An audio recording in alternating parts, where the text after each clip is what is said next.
is how to serve Mass.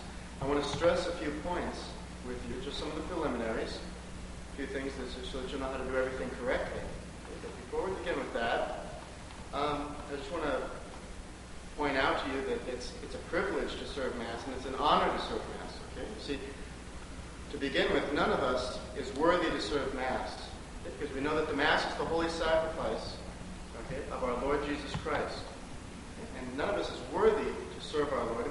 We can never serve our Lord perfectly as He should be served. So, it's important for you to remember too that it's not that you have a right to serve Mass. Okay, it's definitely a privilege. You see, even in the seminary, only those seminarians who have received the final minor order, there's porter and lector, and then exorcist and acolyte, and only those who have received the order of acolyte can say that they actually have a right to serve Mass, because that is then their state in life. Okay, their state in life, their reason for being, okay, is in order to serve Mass. Okay, that's why they're called acolytes. You know, the servers, the boys who serve Mass, that's their title. Okay, they're called acolytes. Okay, they haven't received the order of acolyte, but that's what we call them. So remember, therefore, that it's a privilege to serve Mass, and it should be treated as a privilege. Okay, it's not something that you just do half-heartedly or that you do sloppily. Okay, and since it's the sacrifice of our Lord, it's very important that we do it very well. Okay, that we do it for the love of God. Okay, not so that people can see us and see how well we do it, okay, but so that we can serve our Lord as well as we can. Okay, so then to begin with, a few of the preliminaries. Of course, folding your hands. Okay, you know, an altar boy always holds his hands with the fingers together, palms of the hands flat together. Okay, not separated like this. Which is kind of sloppy, but always with the palms together, the fingers together, extended, facing upward, okay, not horizontally, okay, never down, always at sort of a 45-degree angle, with the right thumb over the left. Okay, so you cross the right thumb over the left. Then the posture for a server, there's only one standing position for a server, and that's standing erect, okay, not sort of slouched over to one side, all your weight on one leg, but standing straight with the feet together. Okay? At least the heels together. Right? With the shoulders straight. And then the eyes should normally be directed down unless you're performing some action. Okay? Actually, don't keep your eyes down if you're handing something to the priest. You look at what you're doing so that you can do it well. Okay? With the shoulders straight. You shouldn't have one shoulder higher than the other. Okay, if you can help it. Okay? And then genuflecting. You know, when you genuflect, the right knee should come down to the floor at the place where the right foot was. Okay, so when you genuflect, where the right foot was, okay, you go down and up immediately. You don't want to avoid sort of kicking your foot way out back here. Okay, that's an improper genuflection. And you never step into a genuflection.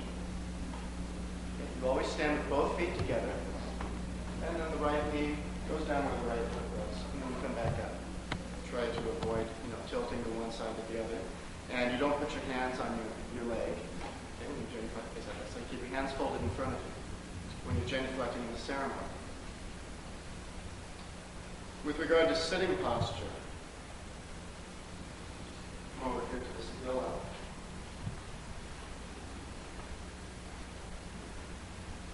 When sitting during Mass, again you keep your feet together. Make sure that your cassock is sort of making an arc down between your knees. Pull your cassock up like this. Feet together, back straight. Both hands with fingers together on the knees. Okay, it's always the sitting position for a server at Mass. And then again, the eyes are cast down unless there's something that you have to do.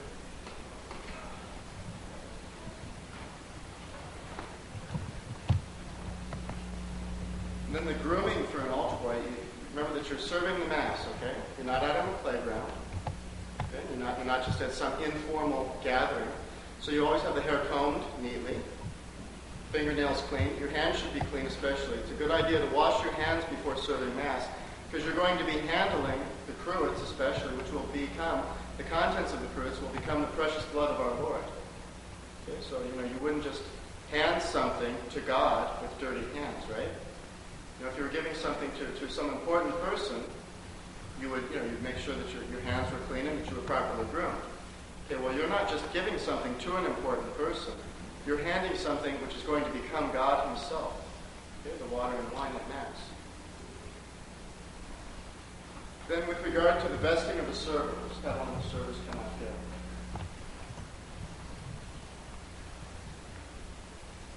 And always make sure that your cassock is buttoned properly. Okay, always up to the top. Sometimes you see servers walking around with the top button unbuttoned.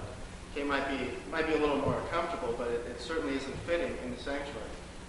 Then the surplice with the square yoke is, you have to check to make sure it's straight across the front.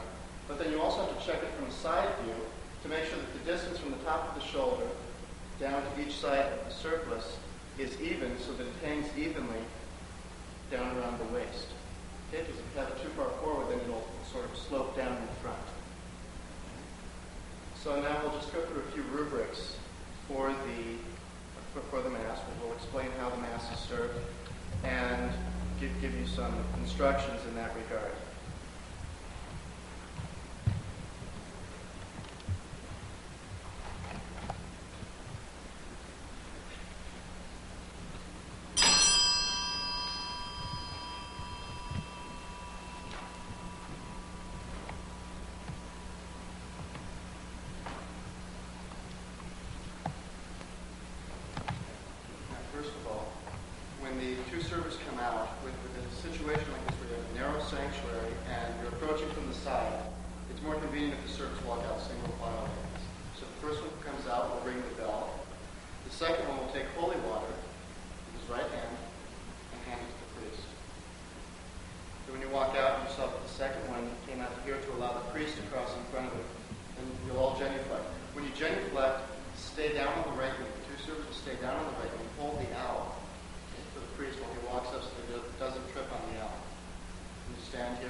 Servers here demonstrate the Miseriatur and the Confiteor. So we shall finish the Confiteor ad Dominum Deum Nostrum.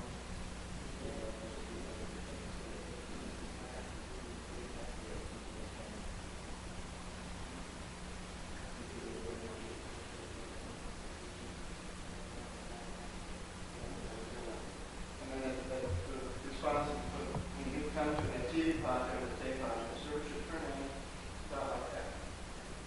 And the server remains bowed while the priest says the Miseriatur. When the priest is finished with the Miseriatur, the server will say Amen and then kneel erectly. For the last few responses from Et Prebstur Letavitur Te to the Et Cum Spiritutur, the servers will bow their heads slightly. Okay? Just the head and the shoulders. A moderate bow, it's a profound bow of the head, okay, which includes the shoulders. And then after that, after the Dominus Vobiscum et Cum Spiritutur, the servers hold the altar for the priest again as he ascends the altar. And then they rise, come to the center and genuflect together. go out to the extremities of the altar and kneel on the floor. Here the server will have to kneel on the floor because you only have one step for the platform. If you had more than one step for the platform, the server would kneel on the bottom step. When the priest comes up, he'll kiss the altar. He'll come to the book and he'll begin the introit. The servers make the sign of the cross with the priest as he makes the introit, unless it's a requiem mass. At a requiem mass, a mass for the dead, the servers won't be making the sign of the cross because the priest doesn't sign himself. At the beginning of a requiem mass, he simply makes the sign of the cross over the book. So there's no sign of the cross at a requiem mass. The priest will come to the center, and the servers will respond with the Kyrie. And if there's a Gloria, the servers bow their heads at those places during the Gloria where the priest bows. Keep an eye on the priest if you don't know exactly where the bows are. Then after that we have the collect. And follow there's about 6 vows, several times. And then after the collect is followed by the epistle. During the epistle, the priest will have both of his hands on the book. He says the prayer with his hands folded in front of him. And you'll know when he's saying the epistle because he'll have both hands on the book like this. And when he's finished with the epistle, he'll put his left hand on the altar or turn his head slightly. Normally he'll put his left hand on the altar, and the servers will respond, Deo gratias. And they'll rise, come to the center, genuflect. Acolyte 1, who's on this side, will step back and allow Acolyte 2 to cross in front of him. Come around to the epistle side and stand facing toward the wall. And when the priest has finished the gradual and the Alleluia, he'll go to the center. The server comes up to the predella. This top step is called the predella. The server does not bow before he takes the book. Okay? So the server will just come up and take the book with both hands. And now, when he's carrying something, he'll cross down. He'll descend in front of the altar obliquely, like a V. The other server will step forward, and they'll genuflect together. Then the server with the book will come up to the gospel side and put the book on the altar at an angle, facing in toward the center. Step down off of the altar, that's right, and face toward, right across, straight across toward the center, the epistle side. And when the priest is finished saying the prayer in the center, he'll come over for the gospel.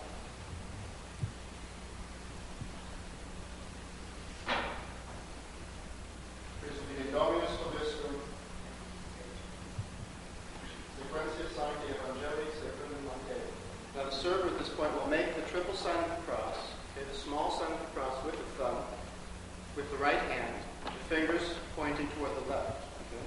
So it's not like this. It's with the fingers pointing toward the left. On the forehead, and then on the lips, and on the chest. Fold his hands again. The server will wait for the first few words. If the name of our Lord appears in the first sentence of the gospel, the server bows, and then he leaves and goes back to the center. If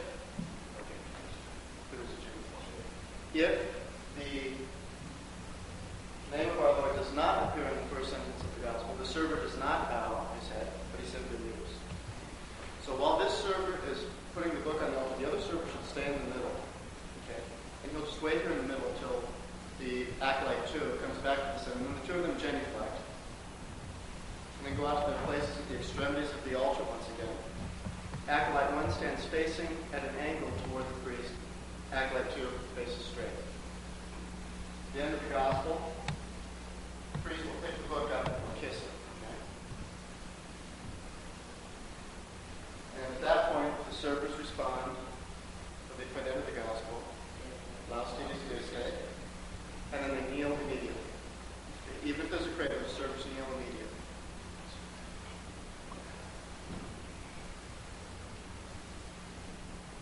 If there's a credo, it will be like the Gloria, in that the servers will bow their heads when the priest bows during certain verses of the credo.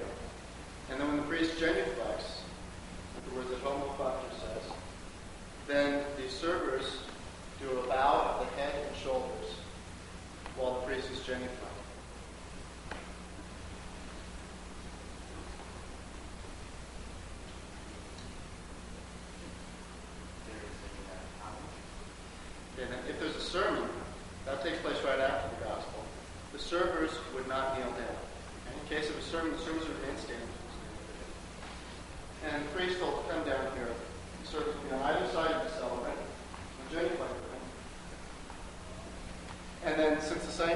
are crowded. Normally both servers would go to the epistle side and sit on the epistle side. But since the sanctuary is kind of crowded, it would probably be better to have one server sitting over here and one sitting over there. And then the priest will go to the pulpit to preach the sermon. At the end of the sermon, the two servers join him in the middle again. And we'll join the flag. Move out to the extremities of the altar again and kneel. They'll normally be followed by the credo. Now, something to be pointed out is that when the servers kneel down, they should make sure to cover their feet with the cassock. You should cover your shoes with the cassock, and you should not have your shoes showing. After the credo, or after the gospel, if there's no credo in Mass, we have the offertory. Here's the kiss the altar, turn on Dominus Vobiscum, et cum spiritu tuo, oremus. The priest will say the offertory antiphon, after which he will unveil the chalice. And at that point, the two servers rise, come to the center of genuflect. Now, normally, the servers don't turn their backs to each other. Okay? Normally, this server would turn this way, all the way around like that, and they'd walk to the credence table. But the space over here is constricted, so you don't have enough area for two people to walk side by side. So in this case, sort of just genuflect, turn normally, and walk to the credence table.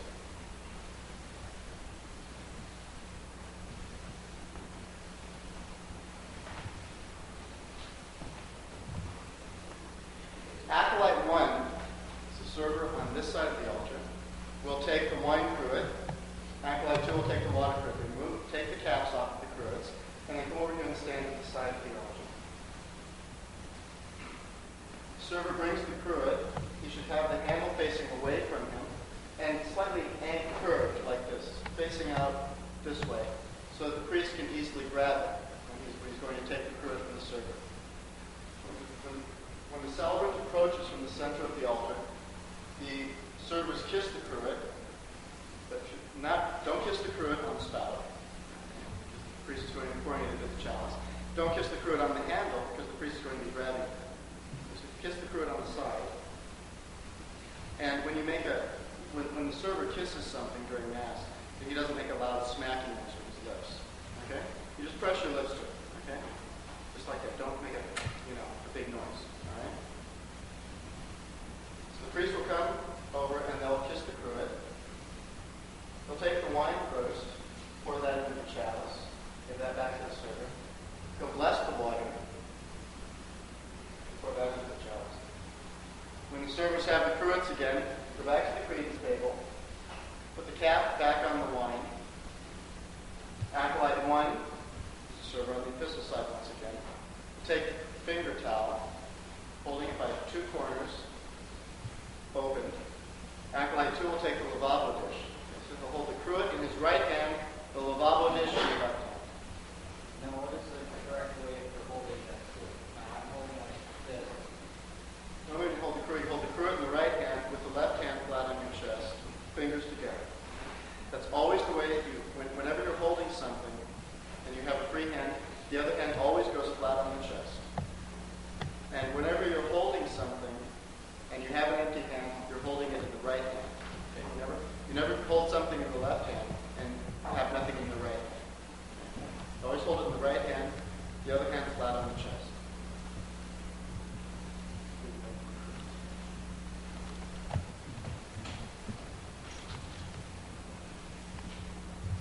When the two servers return, they should be aligned so that the priest can turn directly and walk over to the one holding the water. Okay, the priest shouldn't have to move this way in order to get to the water.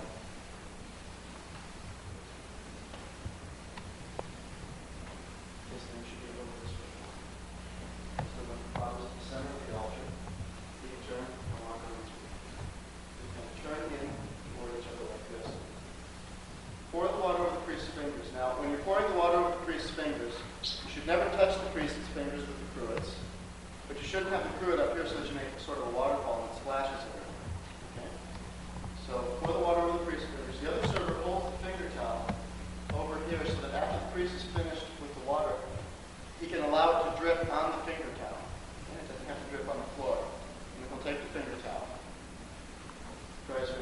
priest does not hold the finger towel, take it by the two corners again.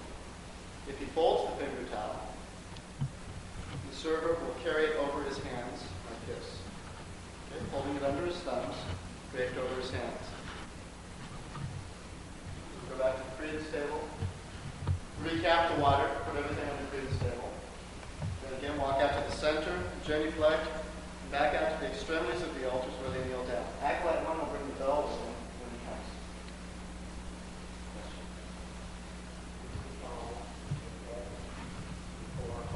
Very good question. I forgot to mention. Yes, they do.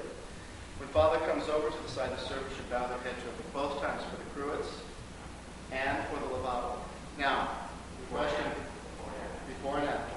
Which comes first, okay? The bow or the kiss of the cruet? First thing you do is bow to the priest and then kiss the cruet. And then, before you leave, you kiss the cruet and then bow.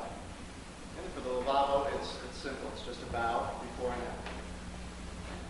Come back over, genuflect in the center, and resume your positions out of the extremities of the altar.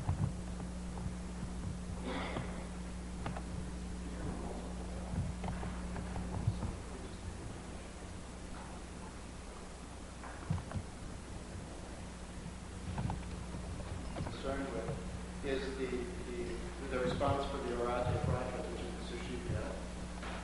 Now, here we have a single bell, which is no problem to carry. You can just hold the knocker so that it doesn't make a noise. Now, if you have a multiple bell,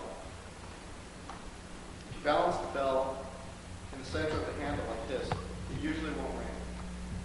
It will ring if you know. You can make it ring, so don't test it, okay? But usually if you balance it here, you can walk normally, and it won't ring. You won't have any problem.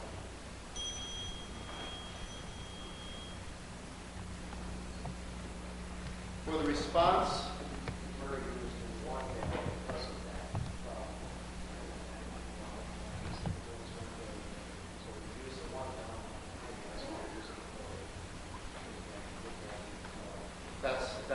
that's actually no problem to use a single bell at a regular noise. Then, for the response to the sushupia, the servers do not bow their heads. They don't incline. They just remain kneeling straight, make their response. And sometimes if you can hear the priest, you'll know when to begin. Okay? If you can hear him saying the prayer orate fratres, then it'll be easy. You just won't begin until he's finished. Sometimes you can't hear the priest. So what will happen is the priest will kiss the altar first, turn around, orate fratres, and then if you can't hear what he's saying, you wouldn't begin the response until his feet stop moving. Usually by the time he's completely turned around and his feet have stopped moving, then it's safe to begin the response. And you hear what this should be. The next part of the Mass is the preface. The servers make the responses as normal for the preface. And at the end of the preface, we have the sanctus. The server rings the bell 3 times at the sanctus. Now, with a single bell like this, you don't try to, make a big ring. With a single bell, it's sufficient to just do a little gentle ring. Like this, okay?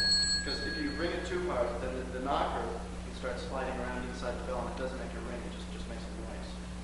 Okay, so just a gentle ring. And it's the same thing every time you ring the bell. The consecration, the elevation of the host, just a simple ring for the genuflection and the elevation. So the server rings the bell 3 times at the sanctus. Then the next time the server will ring the bells is at the hankijitor. Now the server will know when we arrive at that point in Mass, because that's when the priest is standing at the altar. He'll be facing the altar this way. He'll extend his hands over the chalice like this. At that point, the server will ring the bell once. And then after that, put the bell over here on the predella. Remember the top, this altar platform is called the predella. 2 servers rise, come to the center and genuflect, and then kneel on the top step, but they have to separate when they kneel to leave room for the priest to genuflect. But they have to kneel close enough to the priest to hold the chasuble while he's elevating the host. Now, when the servers hold the chasuble for the priest, they should hold it in a manner such that they do not expose the lining of the chasuble. You shouldn't be able to see the inside of the chasuble when the servers are holding it up. Okay? It should just slope gently, okay, and not be brought up high. So sometimes you can see the priest sing chairs, okay, when they elevate the chasuble, and that's too high. You shouldn't even be able to see the lining of the chasuble. It should just come out gently. Okay? So if this were a chasuble, it would just come out like this, okay, this sort of an angle. So when the priest performs the consecration, he'll bow low over the altar. Okay? He'll rest his arms on the altar and bow low over the altar. At that point, the servers bow their head and shoulders. They'll remain bowed while the priest genuflects and act like one will ring the bell. Then as he elevates, they kneel erect and then hold the chasuble with the hand closest to the priest. So the celebrant will raise the host, act like one rings the bell again when the host reaches the top of the elevation, and they hold the chasuble. Then they'll put the host down, and they will genuflect again. At this point, the servers bow once again as the priest genuflects. And it's the same thing for the consecration of the chalice. The servers bow while the priest says the words of consecration. They kneel erect and hold the chasuble while he elevates the chalice. And then when he genuflects again, they bow once again. And the server act like one rings the bell at each genuflection and at the elevation. The server should look at the chalice and the host while it's elevated. And it's considered pious to say, "My Lord and my God," when you're looking at the host. And to say, "My Jesus, mercy," while you're looking at the chalice. And it's also considered pious to strike your breast while you're saying, "My Lord and my God," or "My Jesus, mercy." And that's fine when you're assisting Mass, but when you're serving Mass, the server doesn't strike his breast at this point in Mass. So act like one will put the bell down. And the two will rise, come to the center and genuflect, and kneel at the extremities of the altar again.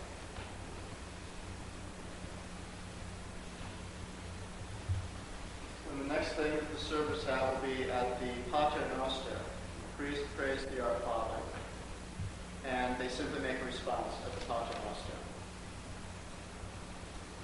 And then after that, they won't have to worry about anything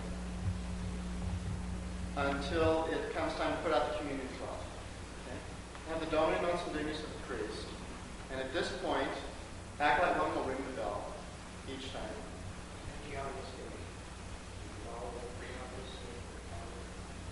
The Agnus Dei, it's correct to bow the head and shoulders, and then the server will strike his breast at this point. And when you strike your breast, it's not with the fist.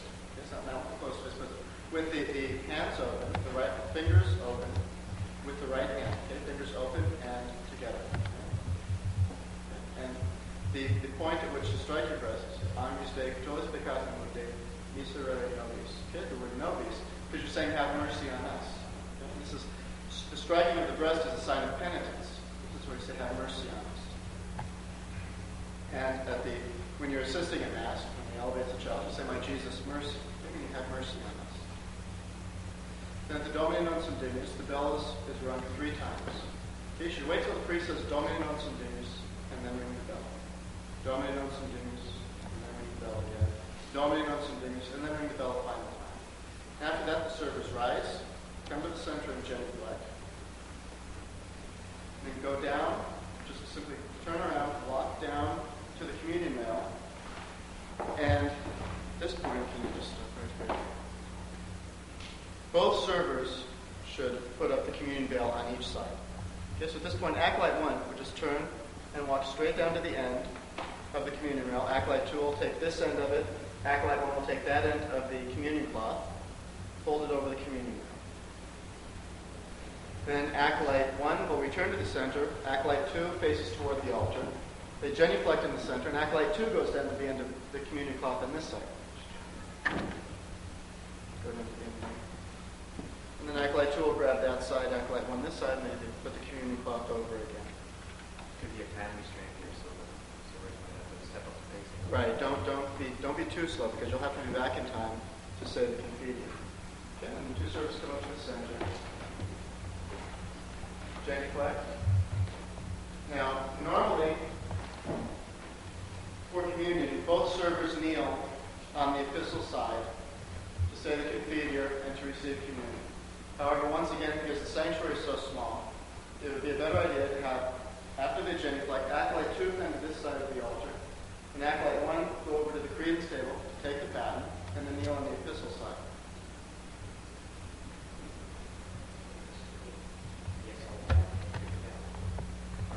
When do you normally have it take the paten? Let's just go ahead and okay. At the seminary, we usually leave the bell on the step. And see, we have 3 steps. So you'll want to take the bell out of the way so that Father doesn't trip on it, or the servers don't trip on it when they're transferring the missal. So as he's going by, he can stop and pick up the bell. Now, when a server picks something up, he doesn't bend over. Okay? It's impolite to bend over in the sanctuary. So he should go down on his right knee, pick up the bell, and take it to the credence table with him.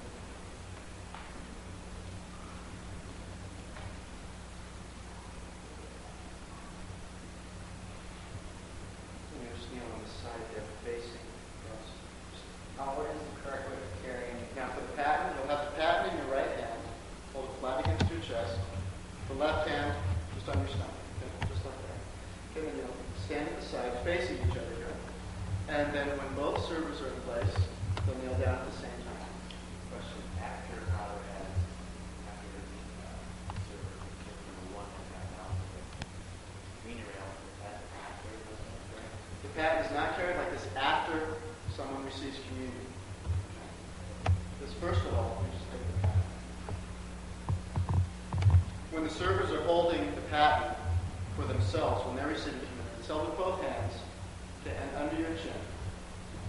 When you're holding the paten for someone else, it's much better to hold the paten over the top, hold by the handle over the top, rather than underneath like this. Because often what can happen is after people receive communion, they're going to make the sign of the cross. You can hit the paten. You have to be ready for that as a servant. They can hit the paten. And if your hand is like this, they can knock the paten out of your hand much easier than if you've got it over the top. When you hold the paten for someone to receive communion, you must hold the paten under their chin. Okay? It doesn't do any good to hold the paten over here or over here or out here. Okay? It has to be under the chin because if the host falls off their tongue or if the priest drops the host accidentally, it'll fall on the paten. That's why we use a paten. You have to be careful sometimes because often women tie their chapel bell in a knot under their chin. Then they have these points hanging down. You mustn't let those drag across the paten because it can pick up the particles of the host, which will fall from the host onto the paten and knock them off the paten and might fall on the floor. We have to remember that each particle of the host is just as much our Lord's body as the entire host is. Let's be careful of women's chapel veils and of men's beards. And little kids, especially little kids. If the mother's holding a baby and she's not holding his hands, then it's a good idea for the server to reach out and hold the child's hands. Okay? Because the parents should hold the hands of the child when they go to communion. But if they forget, then it's perfectly all right for the server to hold the hands. What if someone who is receiving communion has their chin right up next to the If they have their fingers right up next to the chin. or they have their chin right up next to the communion rail. Talking about a little child. Okay, if somebody's short and their chin's right next to the communion rail, then you don't try to tilt the paten and put it under the chin. Okay, because when you tilt the paten, particles can slide off. You always hold the paten straight. You never tilt it. You always hold the paten straight after it has been used for communion. Always hold straight. If the chin is right next to the communion rail because they're too short, just hold the paten aside, and Father will be extra careful when he gives them communion.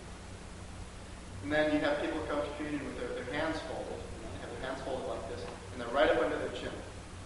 And you couldn't possibly get the paten as you wanted to.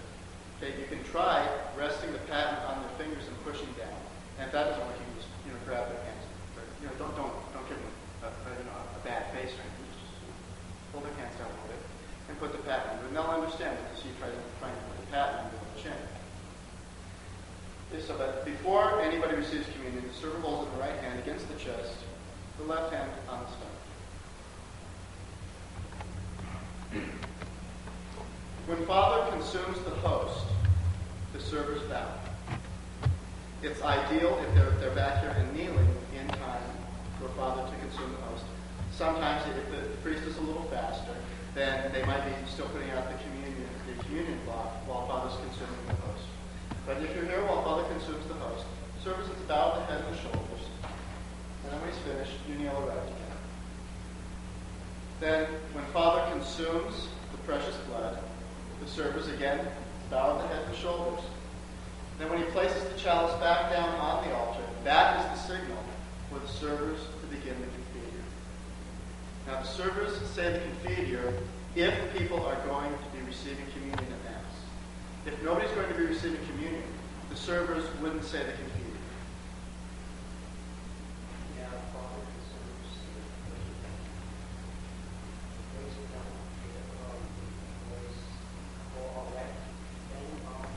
the boys go erect before they go.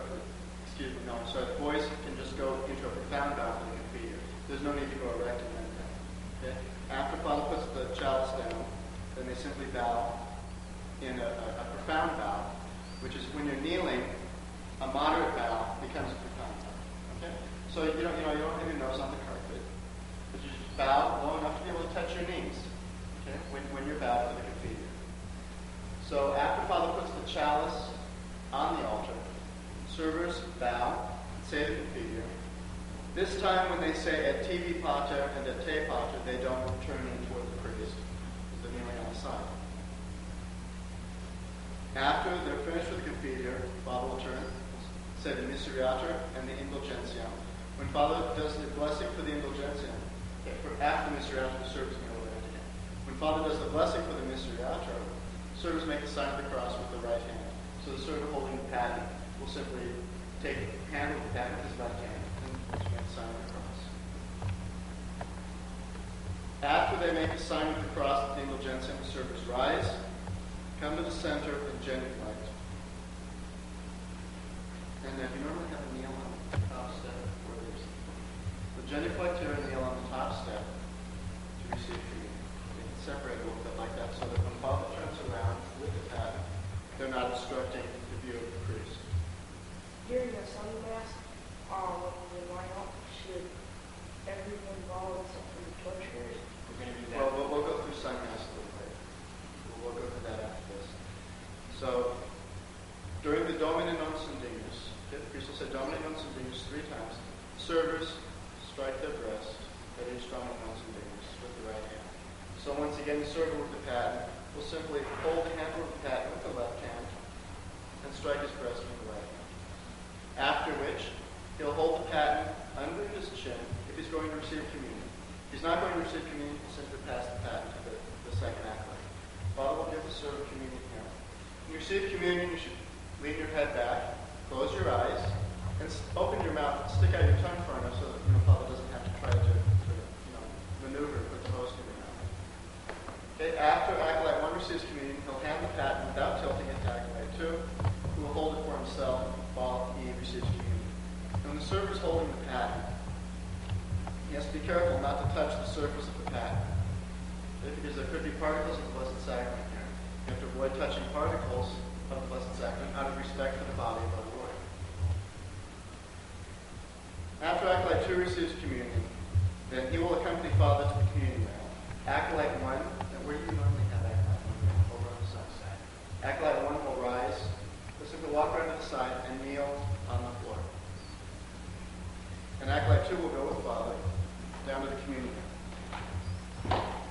He'll walk to Father's right as he distributes communion, holding the paten.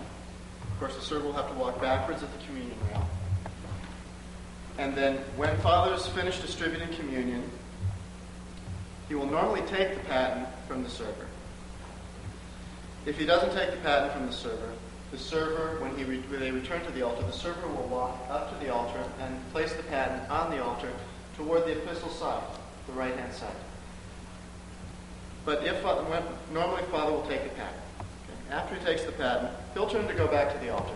The server crosses behind Father to Father's right. Go to the altar. If it's convenient, the server should hold Father's alb while he's walking up the steps.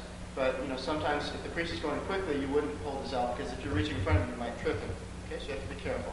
If he's waiting for you to take his out, you take his out while he's walking up the steps. Otherwise, just let him go up the steps without holding his out. Father returns to the altar. Acolyte 2 comes to the center. Father will genuflect as soon as he gets there. Acolyte 2 will genuflect at the same time. And then go kneel on the floor beside Acolyte 1.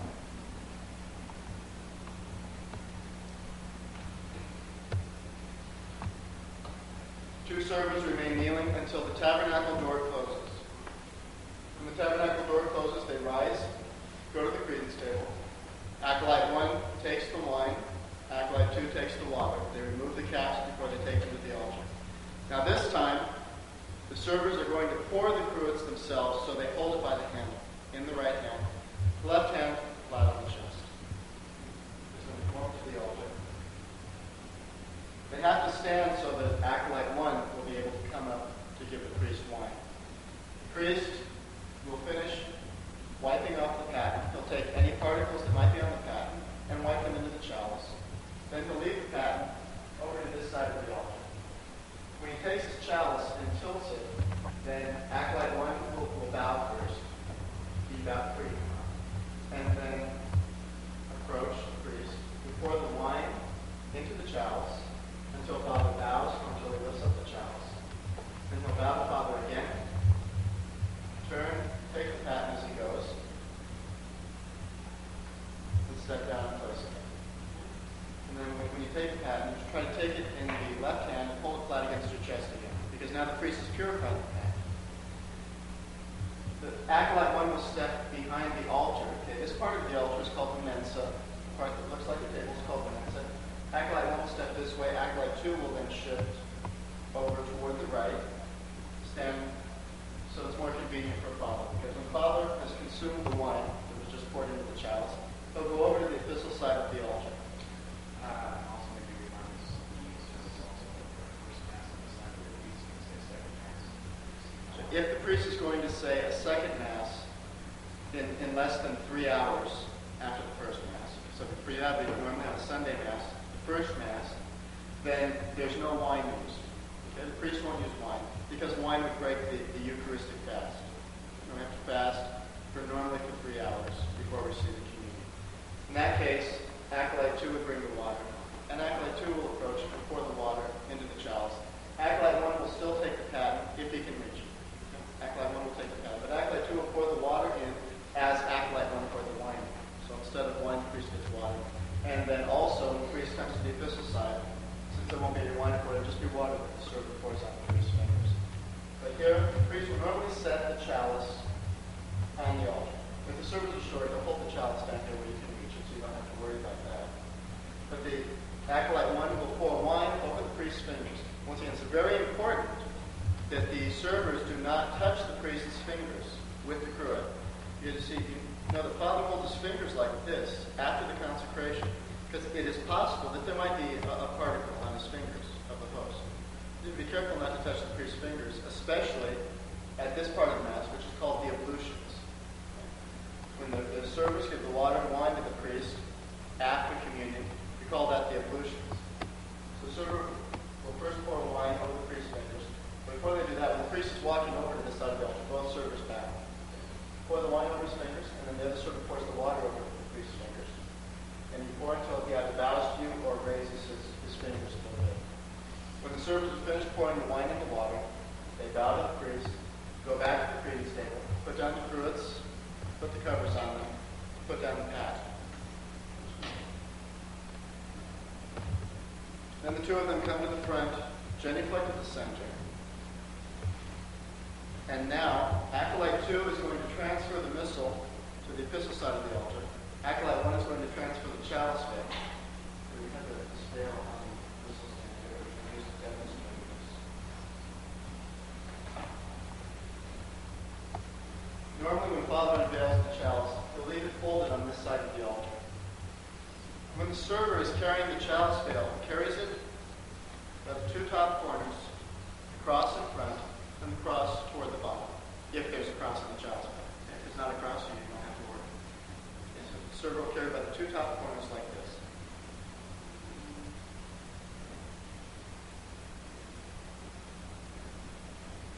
So So after the servers genuflect them, they go around to the sides of the altar. They're not carrying anything now, so they can't go up the short way. They come around to the sides of the altar, and without bowing, they pick up the chalice veil and the missal. Then they come down the front of the altar. They should normally try to gauge their movement, so they do it at the same time. Genuflect in the center. The server carrying the book crosses in front of the server with the chalice veil. Places the book on the epistle side, facing straight. Meanwhile, acolyte 1 crosses to the gospel side. To turn the chalice veil around, so the cross is facing toward himself now, and put it on the altar. Now, normally, when the server puts the chalice veil on the altar, it's more convenient that you can fold it 3 times like that. Okay? Otherwise, but if the server's too short to manage that, okay, or if he doesn't have it figured out yet, it's too complicated. But just lay it on the altar straight like this, slightly hanging over the front. Then the servers turn always toward the cross, and walk down the sides of the steps around to the front, genuflect again. Only this.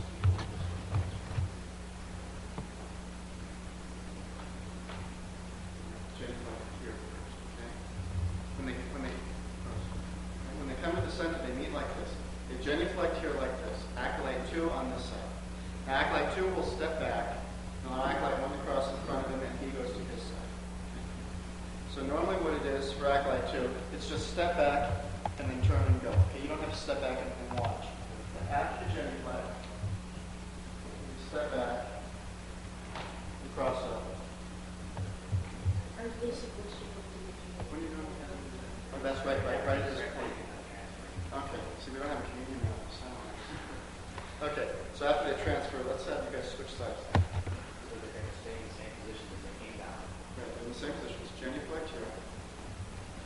Turn around, and now normally for a communion cloth, when you unveil it, if one server comes to the middle of each side, I think this might work. Take it off like that, okay? Just one motion. Okay, one server will come to each side, so They split? acolyte 2 would split. He'll come over here, acolyte 1 will go over that. Just grab the communion cloth by the center and pull it over. Come back to the center. Walk up the steps and come up to the center of the altar again. Genuflect and then step back in sort of sense, okay?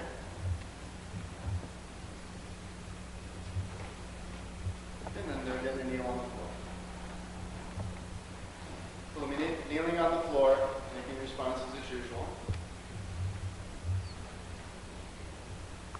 The celebrant will say the communion antiphon, then he'll say the post-communion prayer. After the post-communion, he'll close the book. Now, there's one day of the year when the celebrant will not close the book, and that's Palm Sunday. On Palm Sunday, or at any time that you see the priest, after the post-communion prayer, leave the book open. That means that they're not going to have the last gospel of St. John. Okay? They're going to have a proper last gospel, a special last gospel. If the priest leaves the book open, then when Father goes to the center, after he gives the last blessing, he'll say the prayer that he says before the last gospel. The servers would rise, genuflect in the center.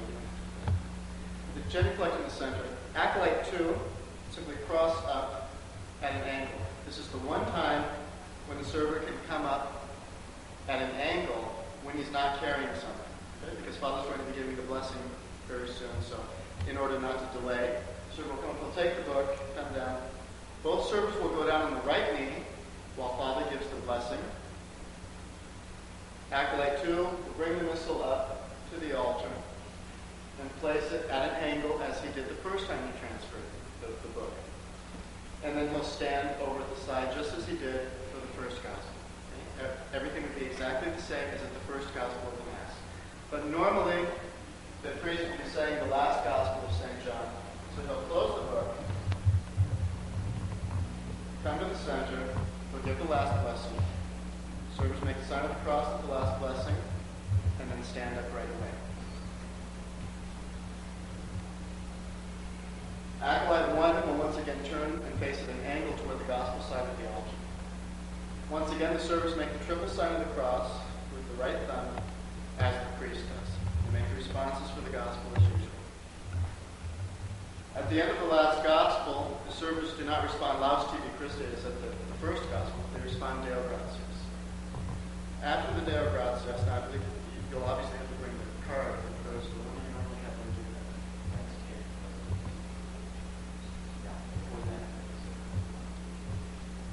After they put the communion card. After they throw the card off to that server. Okay. So then the servers of genuflect the Father, this is the third card off to Mass. An acolyte, one can go to the credence table at this point and get the card for the prayers after low Mass. The Leonine prayers, that's right.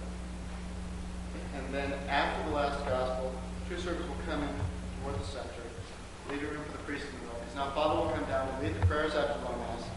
It's proper for the servers to kneel a level below the priest. So it's proper for them to kneel on the floor if the priest is kneeling on the step.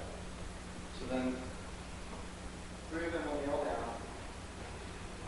Father will say the prayers.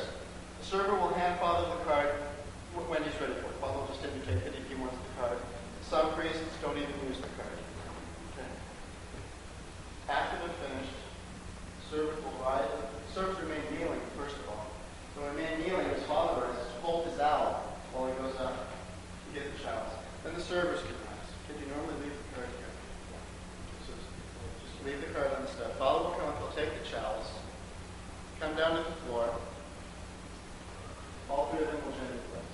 What about passes Beretta? If there's a beretta, then when Father enters the church, when they first come in, Father will take off his beretta and give it to Acolyte 1. Acolyte 1 will take the beretta by the fin. Okay, those little peaks on the beretta are called fins. He'll take the beretta by the fin nearest him, kiss the priest's hand, and then kiss the beretta. Then they'll genuflect, hold Father's owl as he goes up to the altar. Then he places the beretta on the sedona. He comes back to his place in front of the altar. At the end,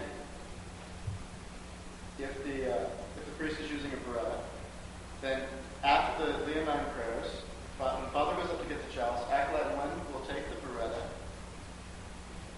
He'll hold it so that he can hand the beretta to the priest, so that the priest can grab the fin which is in the middle.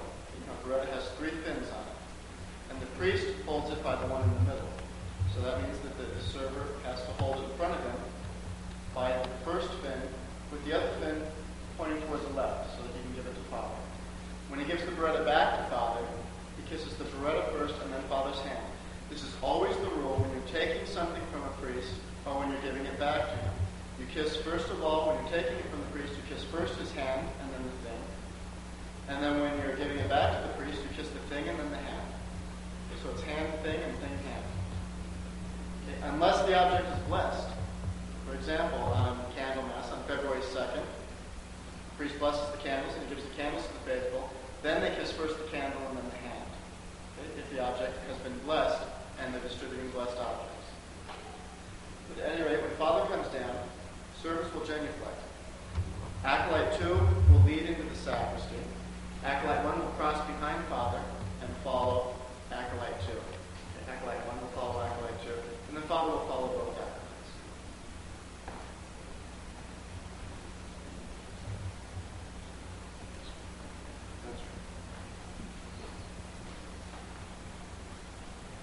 Okay, when the servers get back into the sacristy, before they left the sacristy, they were with Father and they bowed to the cross before they came out. Okay, when they go back into the sacristy, they'll bow to the cross once again. Then you normally turn and bow to Father. And then Father will bless the server. And this blessing is a special blessing for the server and for the family of the server. Okay? This is also imparts a special blessing for the server's family. And then after the Mass, the servers, they normally take care of the altar.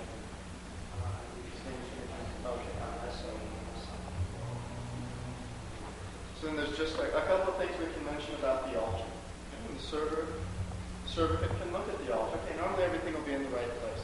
But you'll have to remember that the card for the last gospel has to be on this side because this is the gospel side of the altar. So if you notice that the card for the gospel side is over there for some reason, you change the card. When lighting the candles, okay, if you're ever lighting the candles, you always light the epistle side first. You light the candle on the right first, and then the candle on the gospel side. When you extinguish the candles, when you put them out, put out the candle on the gospel side first, and then the candle on the epistle